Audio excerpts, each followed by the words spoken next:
Kenapa ngerokok? Saya memang Muhammadiyah Gus, tapi soal rokok saya ikut hukumnya orang NU. Ya cangkemmu ya Gus. Saya dulu 4 tahun setengah gitu manggon yang masjid Muhammadiyah, ya karena nggak kuat ngekos, akhirnya di Muhammadiyah. Nggak ada masalah, masalahnya cuma satu, gara-gara ikut Muhammadiyah saya kurus. Kenapa ikut Muhammadiyah kurus? Karena Muhammadiyah belas nggak pernah ada selamatan, orang mangan-mangan belas kurus. Begitu saya pindah masjidnya orang NU, gara-gara saya menikah dengan orang NU, saya gemuk 100 kilo. Kenapa saya menikah dengan cewek NU gemuk? Jelas susunya cocok.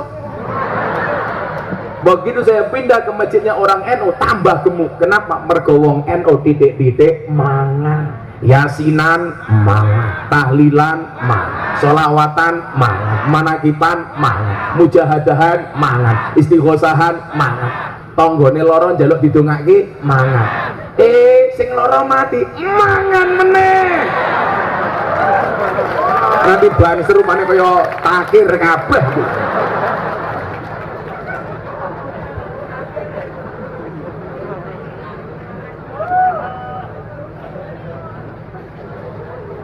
Jadi apa? Jangan mudah kemudian kita menyalahkan orang lain walaupun berbeda pendapat.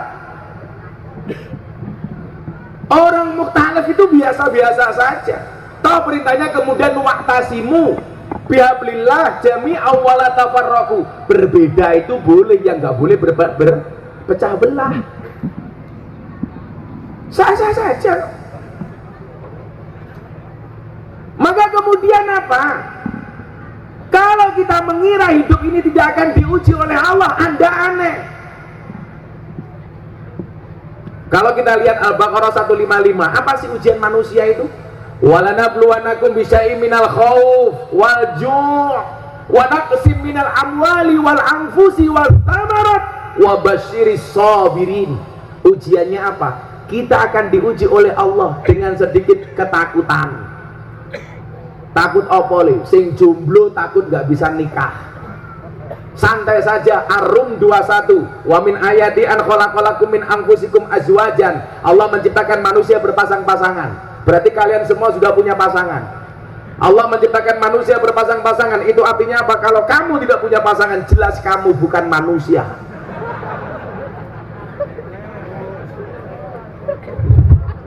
Hari ini orang bilang kalau nggak sama dengan Nabi bid'ah. Nabi nikah umur 25 tahun. Berarti kamu yang 30 tahun belum menikah, kamu bid'ah dolalah mesake tak kandani. Kalau apa-apa harus sama ya repot Pak. Nabi Muhammad menikah dengan Siti Khadijah, mas kawinnya apa? 20 ekor unta.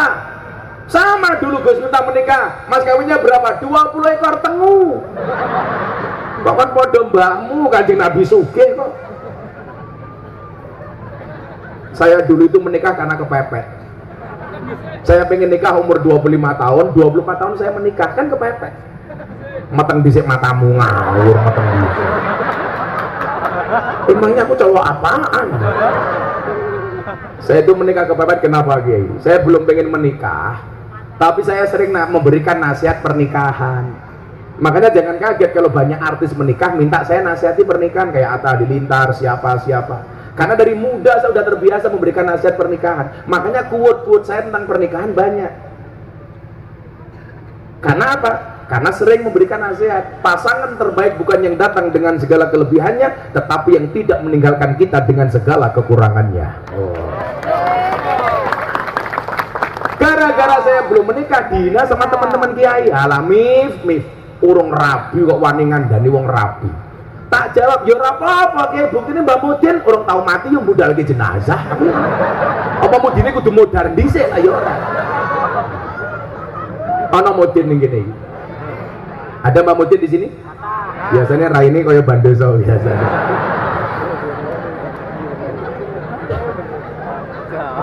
Sangel.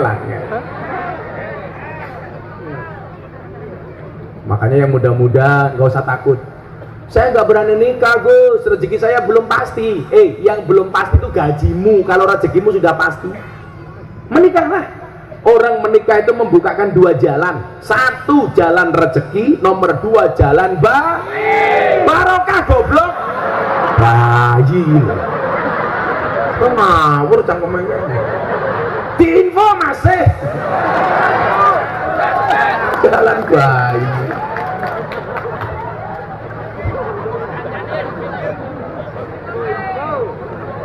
Acara selanjutnya ngicipi kopi kedua.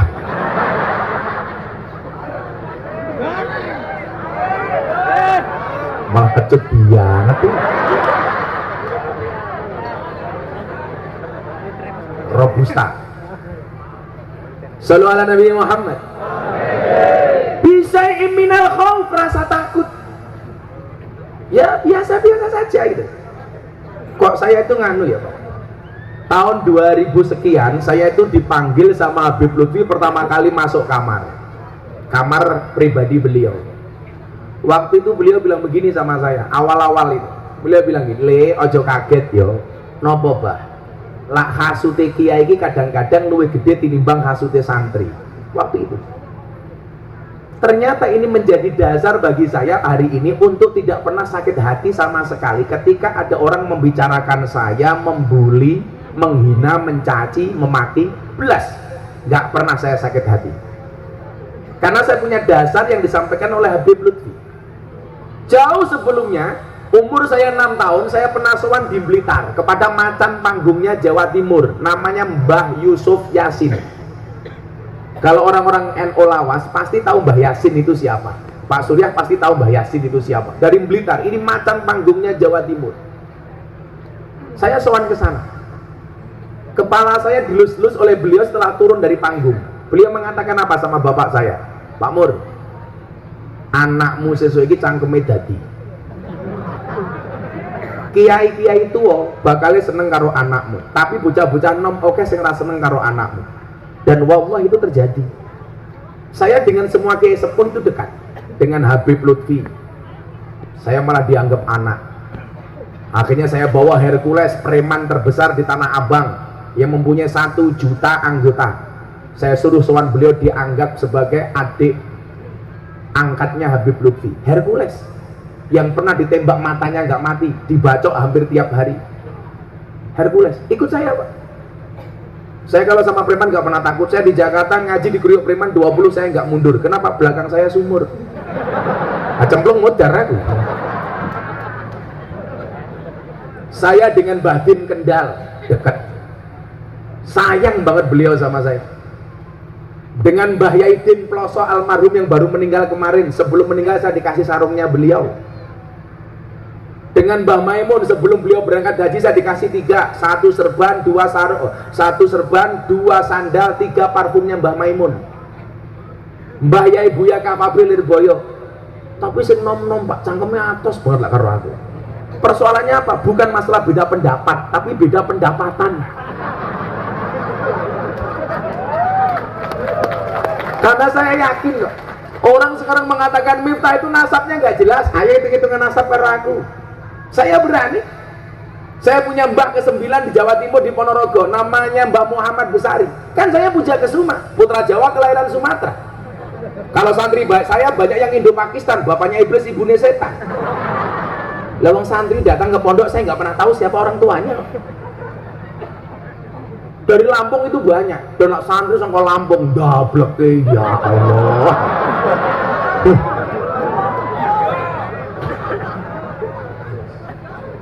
mulai, wayai. Tapi nggak apa-apa, ujian dia itu ya santri sing nakal. Podo karo suami, ujiannya apa? Istri galak. Istri ujiannya apa? Suami kere, kan gitu aja. Kan nggak ada manusia yang nggak diuji. Kenapa Gus? Cobaan banyak. Iya, kalau cobaan pasti banyak. Karena kalau sedikit namanya cobain. Diuji ulang. Ketika saya dibully soal saya ceramah di gereja Pak Ramadan tahun kemarin, ditelepon sama Abah Lutfi, "Le, awakmu neng di wonten Jakarta, Pak. Kapan pulang Jogja? Kalau Abah mengendaki malam ini saya pulang." Yaudah, mampir Pekalongan, sahur sama Abah. Akhirnya saya berangkat pulang. Baru sampai Tegal, sudah hampir imsak, saya sahur di Tegal. Akhirnya sampai dalamnya Abah Lutfi jam 5 pagi. Saya ingin ceritakan bagaimana seorang mursyid, seorang presiden sufi sedunia, Presiden Jatman, Maulana Habib Lutfi bin Yahya Pekalongan. Jam 5 pagi kalau wirid, baru berhenti jam 10 pagi, Pak. Jadi beliau itu kalau wirid jam 5 mulai, jam 10 baru selesai. Saya datang jam 5 masuk kamar, ada Mama Salmah istrinya beliau. Saya lihat Abah Lutfi lagi wirid. Tasbihnya Pak, berpuluh-puluh dengan panjang, subhanallah. Tahu saya datang, wiridnya berhenti. Ngajak ngobrol saya. Saya tanya, Bang kok wiridnya banyak banget? Kenapa sih Bah? Kan Abah dosanya udah nggak banyak. Abah itu kan sudah dekat dengan Allah, kenapa kok wiridnya masih banyak? Apa jawaban beliau? Kenapa saya wirid dan zikir banyak? Untuk nambal, untuk mengganti jamaah thariqah yang ketinggalan wiridnya. Bagaimana kemudian seorang guru bertanggung jawab kepada muridnya? Sampai muridnya kekurangan zikir dan wirid yang nomboi gurunya sendiri. Apa nggak nangis kita, Pak? Beliau setiap pagi melakukan itu untuk nambali semua zikir murid-muridnya. Dasarnya saya candablek, saya bilang, yang dia Pak, dilanjutkan, tolong saya diwakili. Tonggo ibah. Beliau mengatakan apa? Bang, gimana dengan gonjang ganjing hari ini? Saya dibully gara-gara saya ceramah di gereja. Beliau mengatakan apa sama saya? Lanjutkan. 2 kali peristiwa besar saya dibela sama beliau. Yang pertama, ketika pengajian saya dilokalisasi, dicibir oleh semua orang. Abah Lutfi diwawancara sama wartawan. Bagaimana Beb, itu muridnya kok ngawur, menistakan agama, pengajian dilokalisasi? Apa jawaban beliau? Miftah itu bengkel. Yang namanya orang bengkel ya lumrah kalau bajunya kotor. Maka saya bilang, ibarat orang sholat, ada yang jadi imam, ada yang jadi muadzin, ada yang jadi khatib, ada yang mimpin tahlil. Posisi Miftah di mana? Tukang bersih WC dan kamar mandi. Karena saya yakin, sekhusuk-khusuknya Anda sholat di masjid, gak mungkin khusuk dan pasti terganggu ketika WC-nya kotor. Maka tugas saya membersihkan WC dan toiletnya. Silahkan Anda yang jadi imam, silahkan Anda yang menjadi khutbah. Cukuplah Miftah sebagai pembersih WC. Maka ketika saya diwawancarai di TV One waktu itu, pembawa acaranya tanya sama Kiai, Kiai, gimana pendapat Anda tentang pengajian Gus Miftah di lokalisasi? Kiainya bilang apa Pak? Memalukan, menistakan agama, menjual agama, ini memalukan. Saya ditanya, apa respon Gus Miftah? Saya jawab, kalau yang saya lakukan dianggap memalukan, lebih memalukan mana ketika Anda melihat kemaksiatan, diam tanpa memberikan solusi apapun kepada mereka.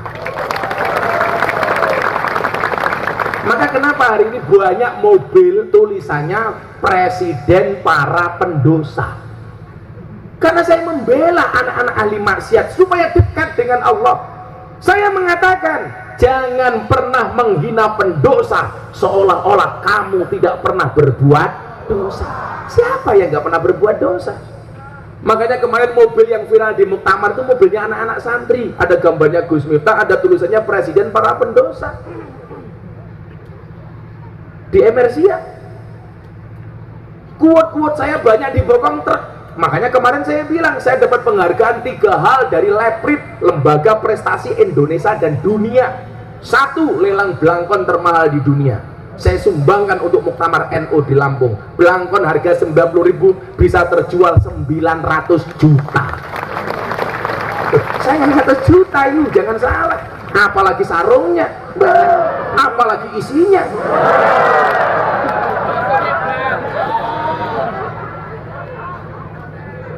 Isine blangkon, Cok. Yang kedua, saya dapat penghargaan sebagai dai yang paling konsisten pengajian di lokalisasi 22 tahun.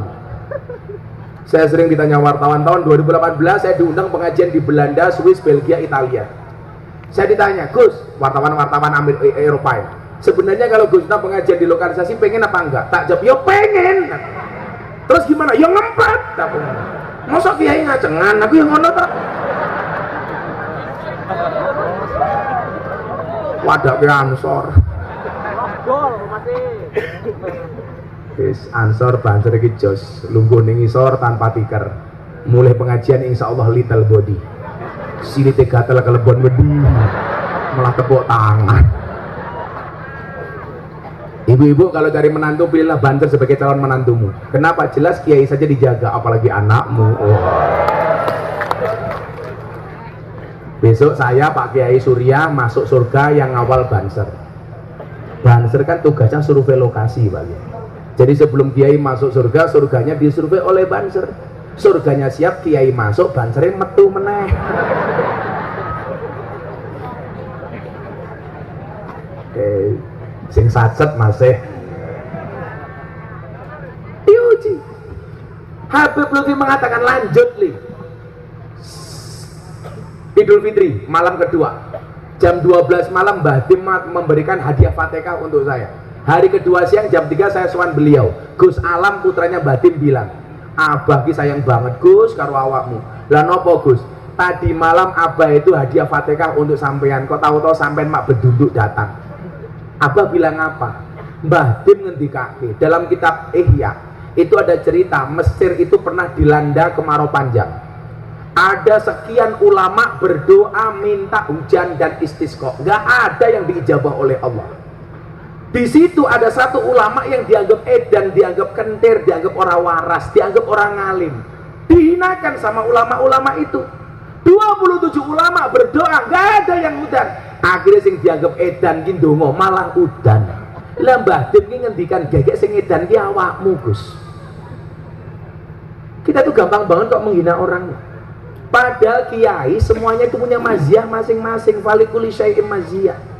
Saya bilang, saya itu nggak ngalim, tapi saya punya prinsip qalilum minal yaqin khairum min kasirin minal ilmi wal amal. Kowe duwe titik yakin manfaat kuwi luwih apik, Ger, tanimbang kowe duwe oke tapi ora ono manfaate blas. Gusmi Kiai Hamim Jazuli Al-Maghfurlah. Beliau mengatakan apa? Ngalim kuwi penting tapi orang jamin. Siapa yang bisa jamin? Kalau Anda mengatakan Miftah tidak alim, harusnya Anda malu. Kowe sing ngalim iso apa? Saya nggak ngalim bro, tapi tiap hari ada orang masuk Islam melalui saya. Orang Australia, orang Belanda, orang Amerika. Saya ceramah di gereja, 1 minggu kemudian ateis satu keluarga di Amerika menyatakan syahadat melalui Gus Miftah. Lah kowe sing ngalim iso apa? Deddy Corbuzier belajar Islam 15 tahun sama semua kiai pintar, nggak nyantol. Karo wong goblok nyantol. Saya ditanya sama Dedi harus bisa jawab. Prinsip saya satu, masuk gondrong kalah karo gundul.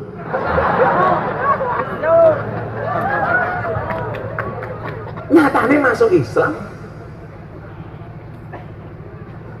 Dedi itu kan apa-apa bisa Bu. Yang nggak bisa cuma satu, nyisir rambut. Sing di sini apa nih? Saya kenal beliau Pak sebelum masuk Islam baru 8 bulan tok. Setiap hari dia WA soal agama, setiap dia bertanya harus bisa saya jawab. Dan ternyata hidayah. Salah satu hidayahnya apa? Gara-gara bulan Ramadan sebelum dia masuk Islam, dia bertanya tentang konsep iman. Mahwal iman. Jawaban saya cukup menggunakan kitabnya anak ibtidaiyah Jawahirul Kalamiyah. As-su'al mahwal iman. Jawab al-imanu wa anna taqida annallahu subhanahu wa ta'ala muttasifun bijami'i sifatil kamali wa munazzahun bijami'i sifatin nuqsani. Iman itu i'tiqad, yakin bahwa Allah itu disifati dengan segala sifat kesempurnaan dan dibersihkan dari segala sifat kekurangan. Lah Dedi cah pinter, dia bilang berarti Allah itu sempurna. Iya, kalau sempurna berarti nggak perlu dibela. Maka kenapa saya mengatakan Tuhan itu gak perlu dibela? Karena yang butuh dibela itu hambanya. Islam itu gak butuh dibela, yang butuh dibela orang Muslim. Maka yang benar bukan front pembela Islam, tapi front pembela Muslim. Contoh, Muslim di Rohingya dijajah, mereka yang harus kita bela. Muslim di Chechnya, Bosnia dijajah, mereka yang harus kita bela. Kalau kamu mengatakan membela Islam, Islam itu sempurna. Kalau kamu merasa jadi pembela Islam, berarti kamu lebih sempurna daripada Islam. Kan lucu Pak.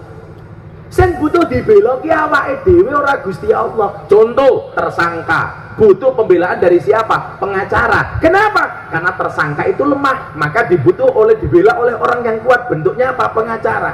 Gara-gara saya ngomong seperti ini, FPI marah-marah sama saya. Kualat bubar. Bubar, Pak. Dulu kawan saya bikin stand up komedi. Materinya apa, Bu? Masak masak kurma dengan daging babi. Coki Muslim. Diancam dibunuh oleh ormas. Tanya sama saya, Gus, bener gak ini penistaan? Enggak. Sejak kapan benda mati punya agama? Seolah-olah kalau babi itu pasti Kristen, kalau kurma itu pasti Islam. Yang makan kurma, Pak, di Timur Tengah tidak hanya orang Islam, orang Kristen juga makan kurma. Di Indonesia yang makan babi tidak hanya orang Kristen, wong Islam oke, tapi delek-delek, sok-sokan. Tapi saya bilang kesalahan kamu satu, apa? Gara-gara kamu bilang kalau daging babi dimasak dengan kurma bisa jadi cacing pitanya menjadi mu'alaf, lagi cangkem bosok. Saya bilang, Banser tahu babi itu mengandung apa? Cacing pita. Salah, babi itu mengandung anaknya. Masuk anakmu?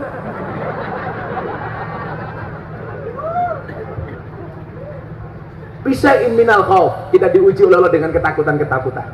Waju, kelaparan. Biasa.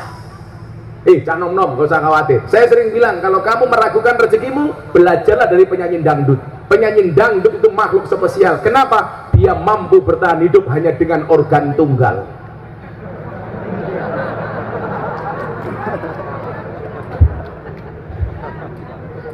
Tahu pengamen nyanyi saono-ono ning bisi payu murid kok. Saya pernah ketemu pengamen. Ibu, engkaulah wanita yang mulia, derajatmu 3 tingkat dibanding ayah. Kau mengandung lagi. Meteng mana. Ngune payu kok. Masa kamu takut lapar jadi banser? Gak usah le. Coba lihat entung ning jero godhong gedang, ora tau metu dibuka lemu, ora ana entung guru. Apa menentung kok stroke? Ana, Bro. Betul Bu Abu? Ora ana. Lagunya anak kecil, Pak, ya, yang paling saya sukai satu, cicak-cicak di dinding, diam-diam merayap, datang seekor nyamuk, hap, lalu ditangkap. Gue jadi banser, jadi ansor, jadi anak-anak di sini malah khawatir kan rezekimu kalah karo cecak. Cecak itu merayap di dinding, alat mencari rezekinya hanya lidah, ilat, rezekinya terbang, wujudnya nyamuk. Itu seharusnya cecak protes sama Allah. Gusti, jenengan boten adil, kula ora iso mabur, kenapa rezeki saya mabur? Tapi mekanisme keadilan Tuhan berlaku. Pertanyaan saya, cecak yang mendatangi nyamuk atau nyamuk yang mendatangi cecak?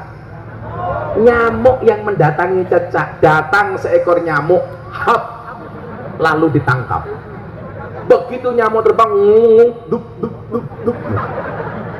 Persis tak ajar ndasmu persis. Lalu ayatnya jelas kok, wa ma min dabbatin fil ardi illa 'alallahi rizquha. Maka kemudian dikatakan apa? Asyakku fir rizki, asyakku fir razik. Orang yang meragukan rizkinya berarti dia meragukan sang pemberi rizki. Tak takon, Bapak Ibu, wong Pancajaya jenengan jawab, Anda hidup di dunia atas maunya sendiri atau undangan Allah? Atas kemauan sendiri atau diundang oleh Allah? Kalau diundang oleh Allah, siapa yang bertanggung jawab atas hidupmu? Allah. Gampangnya begini.